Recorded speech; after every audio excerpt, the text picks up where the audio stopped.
The Xiaomi Mi Pad 3 is a 7.9-inch Android tablet that has been out for a couple of months now. Even though it is quite inexpensive, it is offering some very nice features. Its highlights are a full metal body, a high-resolution display, and Android 7.0 Nougat.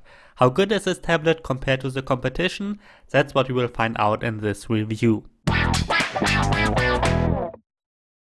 The Xiaomi Mi Pad 3 is directly on sale in China only, but you can order it from pretty much everywhere.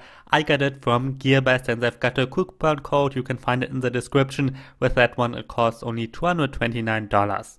Let's start our review with the design and build quality, and the design of the Xiaomi Mi Pad 3 is pretty great. You could even call it awesome. It has a 7.9-inch display like the iPad mini, and it plays in the same league as Apple when it comes to build quality. Xiaomi is giving us a full metal body, and even though the tablet is very cheap, it doesn't feel cheap at all. Instead it feels quite high-end. You can get it in champagne gold, which looks nice, and with 8mm it's a bit thicker than the iPad mini, but it weighs very similar at 329 grams. Around the display is a black bezel which is thin at the side but relatively big at the top and bottom. Above the display is a 5-megapixel front camera, and underneath the screen are the three typical capacitive buttons that we know from all Android tablets. On the right side are the volume controls and a power button. On the top is a standard 3.5mm audio port.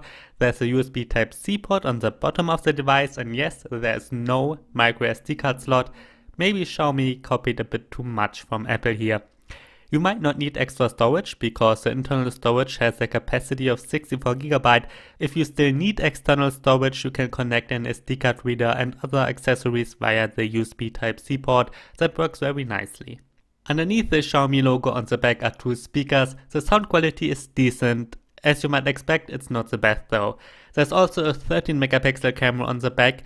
Both cameras offer good enough video, but I've seen better. They're fine for snapshots or video calls though. Let's take a closer look at the screen. It's a 7.9-inch IPS panel with an aspect ratio of 4:3. Like the iPad mini, it has a resolution of 2048 by 1536. That's a really nice pixel density. Text and icons look sharp and colors look nice. It's one of the nicest displays in this price range. The viewing angles are good too, and I even could work outside. Obviously it will transform into a mirror in direct sunlight, but if the background is bright, like in Microsoft Word for example, you can still read. So the display is quite good. I did notice one negative aspect though. There's a scratch on the display already. While I didn't use the cover or any other kind of protection, I didn't mistreat it either. Usually there shouldn't be a scratch. So if you get it, it might be a good idea to use some kind of protective cover. Inside the Xiaomi Mi Pad 3 runs a MediaTek MTK 8176. That's an hexa-core chip with 4 cores clocked at 1.7 GHz and the other 2 at 2.1 GHz. We've seen this chipset inside the Asus ZenBuds 3S10 already. Other specs include 4GB of RAM and a 64GB internal storage. The MediaTek MTK 8176 is a solid middle-class chip. Usually the performance is good enough for most things. It's not as good as the one inside the Samsung Galaxy Tab S3, but that one costs a lot more.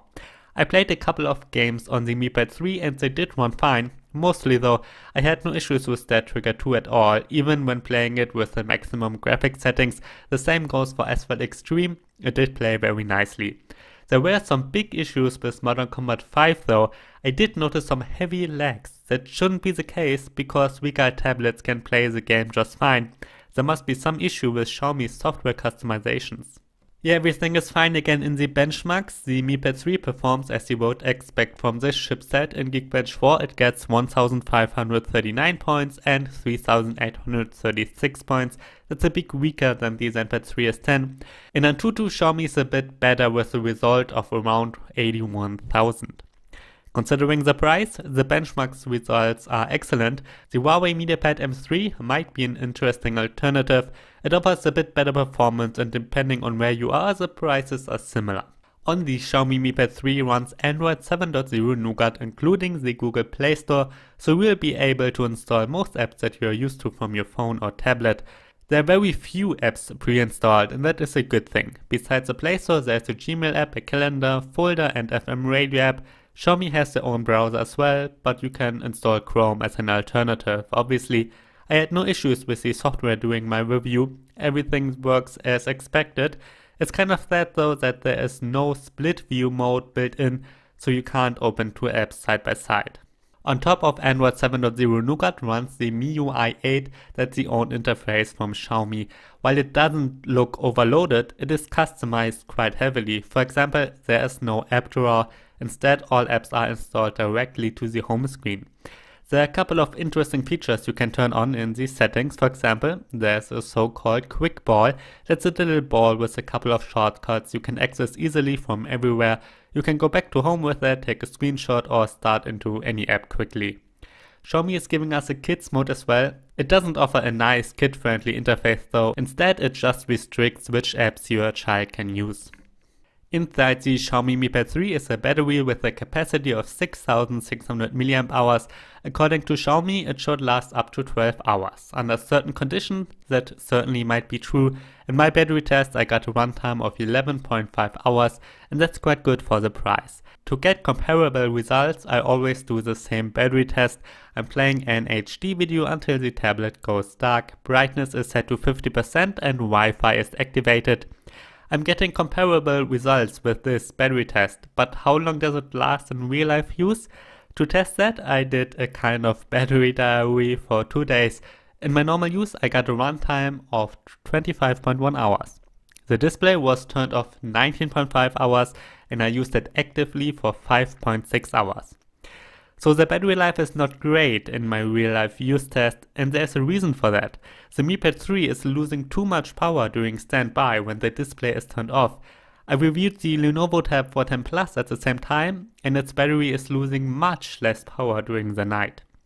I used the tablet as I would normally use it. I did a video call using Skype, wrote articles on Word, surfed the web and watched videos on YouTube. Brightness was set to 100% a lot of the time. Wi-Fi and Bluetooth were activated the whole time as well because I connected a keyboard to it. During my review, the battery did last me a whole day. The only problem is that it loses too much battery in standby mode. So if you get it, you will probably have to charge it every night. Can I recommend the Xiaomi Mi Pad 3? Well, it depends on what you're looking for. If you want great build quality at an affordable price, then this tablet is great. I like the design more than the one from the Galaxy Tab S3. The 7.9-inch display is very nice as well. But as usual, you will have to make a couple of compromises with such cheap tablets like this. The performance is good in benchmarks and games like Dead Trigger 2 run nicely. Other games like Mortal Kombat 5 have huge issues though. Something is not right there and I hope Xiaomi will release an update. You also have to compromise with the battery a bit. It will get you through a day, but you will have to charge it at night. If you are traveling a lot and don't have access to power easily all the time, then it's probably not for you. So can I recommend it? Yes, if you're looking for a good build tablet for little money. Yes, if you're browsing the web, work with it or watch YouTube videos. But I wouldn't recommend it for gamers until Xiaomi has fixed this issue. Alright, that's my review of the Xiaomi Mi Pad 3. If you have any questions, just write them down below. I'm NJ from mynexttablet.com. Thanks for watching.